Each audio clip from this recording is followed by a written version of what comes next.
In this video, we're going to learn how to populate a table using an HTML form. So far, we have made some really good progress.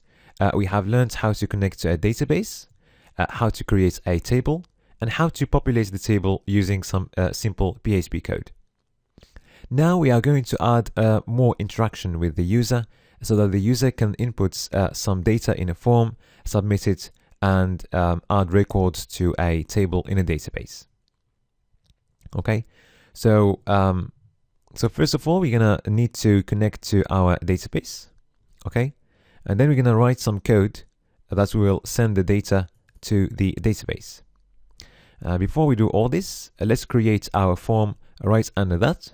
Okay, so it's going to be a form with multiple fields. It's going to be exactly the same fields of our table.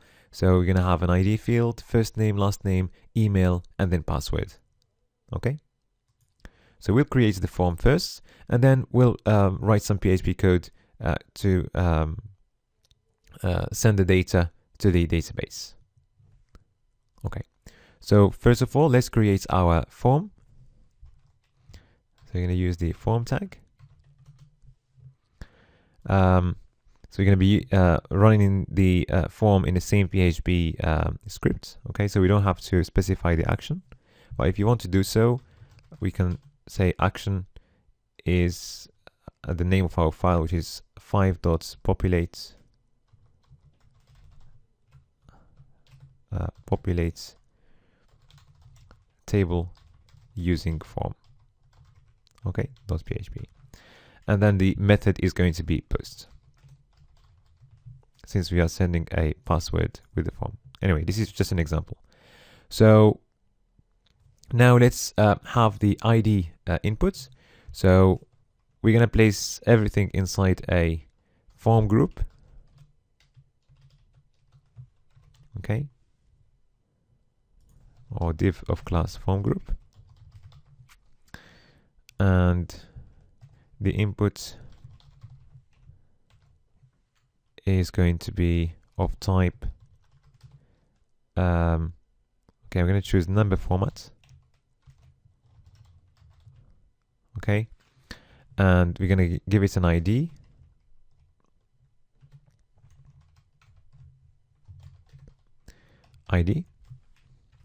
And also a placeholder ID, and a class form control.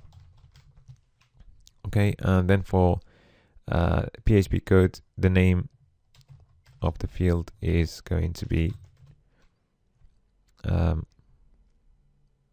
ID as well. Okay, so let's give it a label,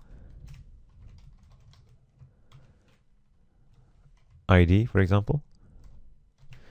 Okay, and the for attributes is going to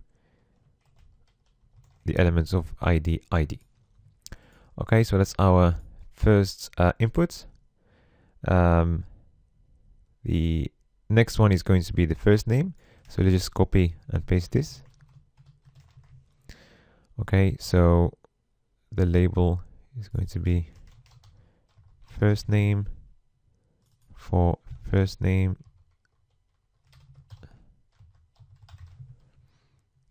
Okay, the type is text.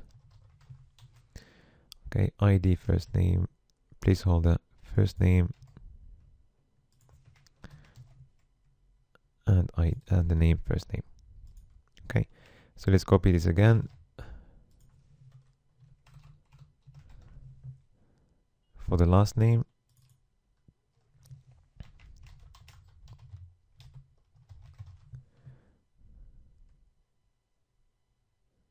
okay, ID last name, change everything to last name. Okay, and then after that, we're gonna need the email. Okay,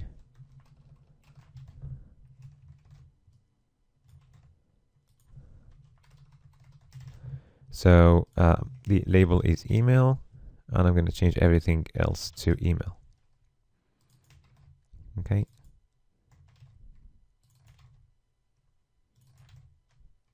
and the type is email. Okay, and then finally we're going to have the password.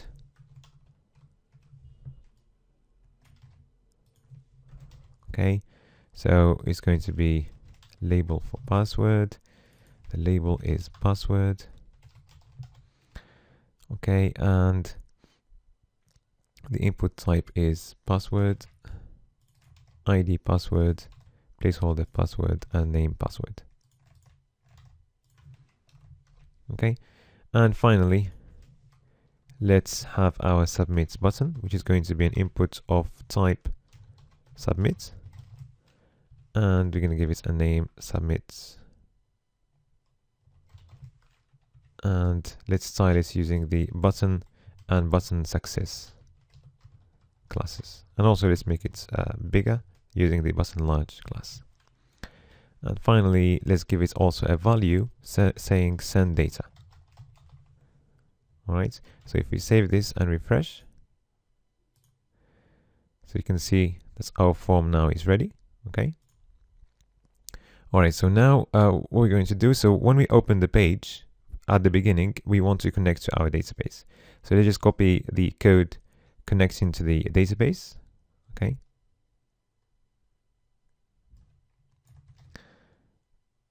All right. So connect to database in here.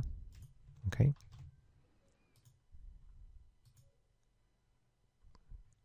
All right, let's make sure that's, yeah, close.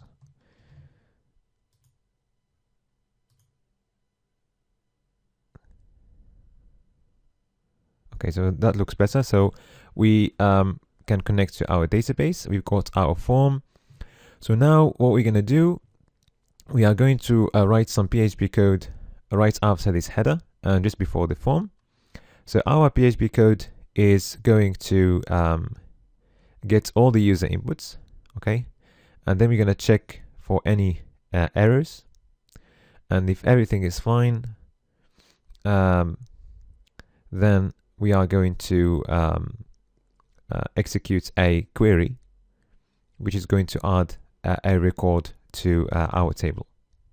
All right. So as we have done before, so first of all, we're going to get all the user inputs. Okay.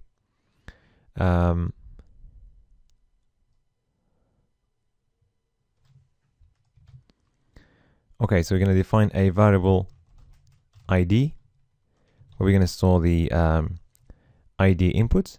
Okay.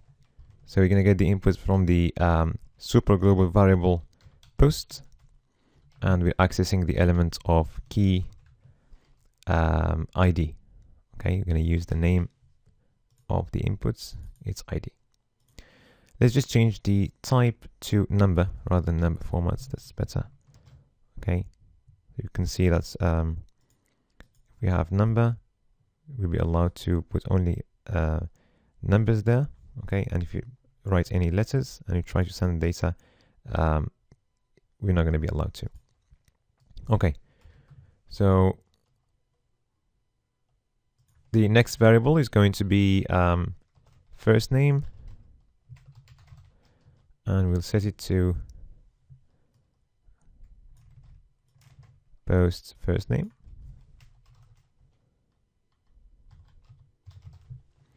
And then last name.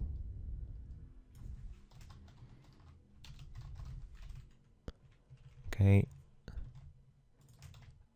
And then email and password.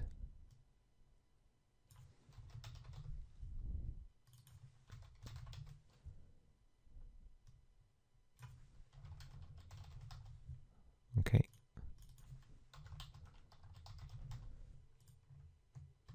So these are the user inputs. Okay, so get user inputs, and then we are going to define all the possible or potential error messages that we are going to add to our final results message. So error messages. So the first one is going to be missing first name.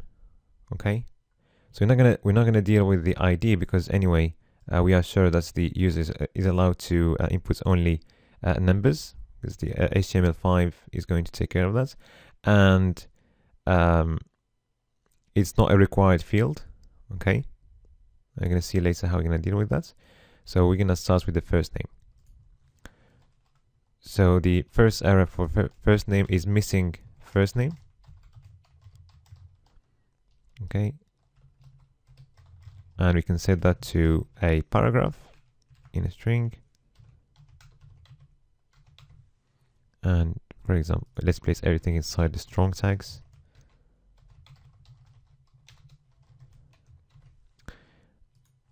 And we can say, please enter your first name. Okay. Next one is going to be missing last name. Please enter your last name. And then missing email. Please enter your email. And also you're going to have another one for invalid email. Okay. Please enter,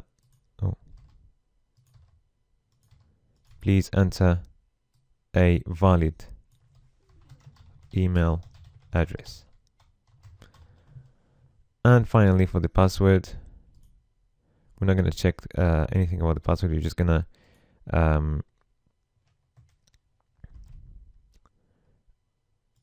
check whether we have the password or not. So missing password. Okay, please enter a password. Okay. Just one thing, we can limit the number of characters that the user is allowed to input in these fields, depending on what we have set up in our table. Okay, so if you look at our table, okay, so you can see the types in for the table fields. So let's make sure that we limit the number of characters that the user is allowed to input in all the fields. Okay, so for the first name,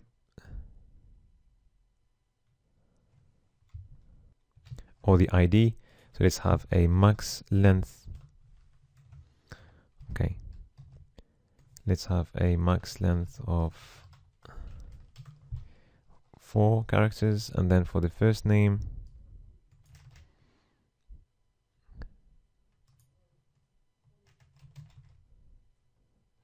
it's going to be 20, and then for the last name, same,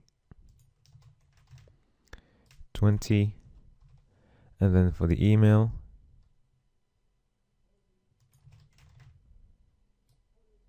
30, and then the password 40. Okay, if we don't do this and the user inputs anything in the field, so if they input a password more than 40 characters, for example, then we're gonna store only the first 40 characters in the table. Okay, so it's really important to control this inside the HTML form. Okay, so now we've got all our error messages. Okay, so now we are ready to start checking for any errors.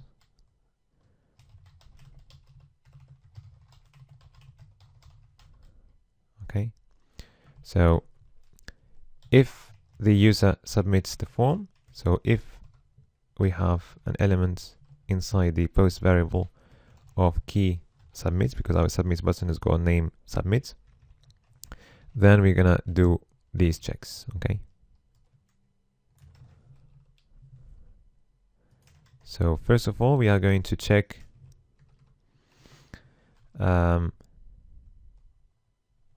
if we don't have a first name input.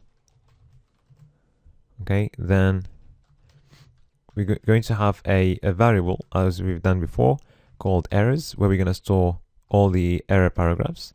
So you're going to add to it missing first name. Okay. Okay. Otherwise, if we have the first name, what we're going to do, we are going to clean the first name, and we are going to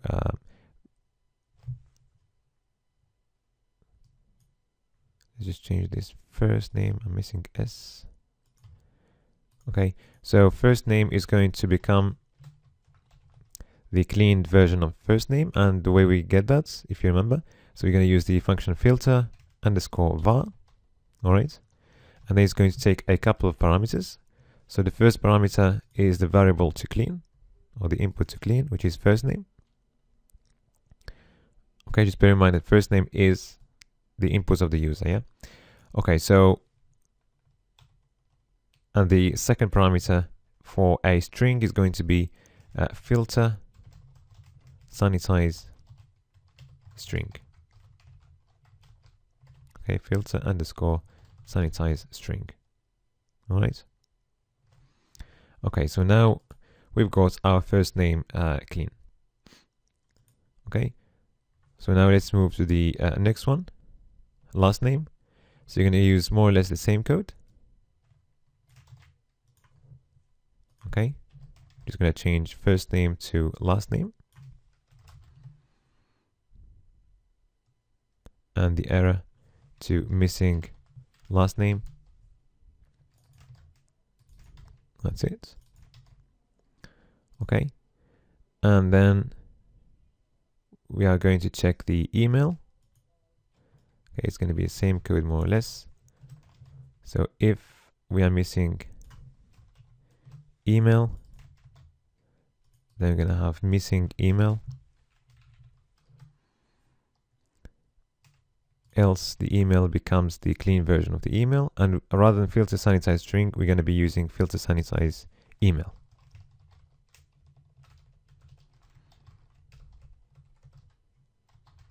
Okay, but we're missing something here because we want also to make sure that the email is valid. Okay, so if we are missing the email, we'll add to the errors variable missing email.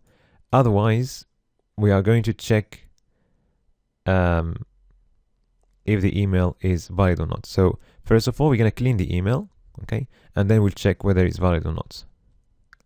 Okay, and the way to check if it's valid is by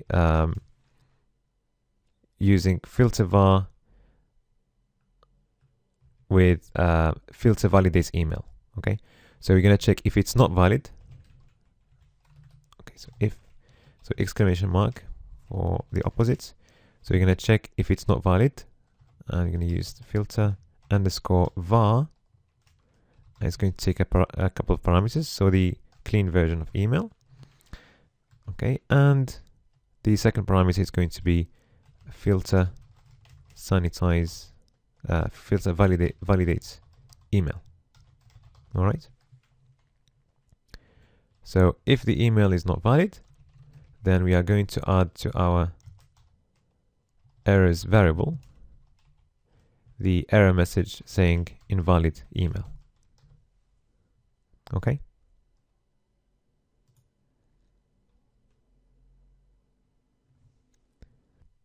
and finally the password is going to be more or less the same as the previous ones. Okay, so let's change this to password. So if we're missing the password, we're going to add to our errors variable missing password. Okay,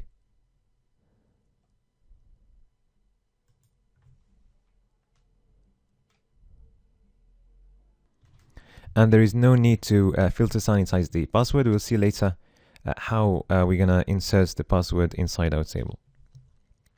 Okay.